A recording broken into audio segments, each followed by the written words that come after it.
Flors i violes és un viatge per la Barcelona literària en clau femenina, però no només per les autores, també pels personatges femenins i també per les dones de carn i ossos que han quedat plasmades en paper, plasmades negre sobre blanc.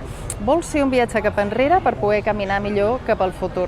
És a dir, ens anem al passat, aquelles dones que recuperem, a les que ja coneixien i a les que no, els hi donem encara més veu de les que tenien aquelles que la tenen, els hi donem veu finalment a aquelles que no la tenien i construïm un relat real. Fins ara hem tingut una Barcelona literària que no era real. Barcelona no és només del Ruiz Zafón, no és només del Font Mercè, no és només del Mendoza, tampoc és només el Segarra, tot i que surt el meu llibre perquè té molt bons personatges femenins. Barcelona és molt més.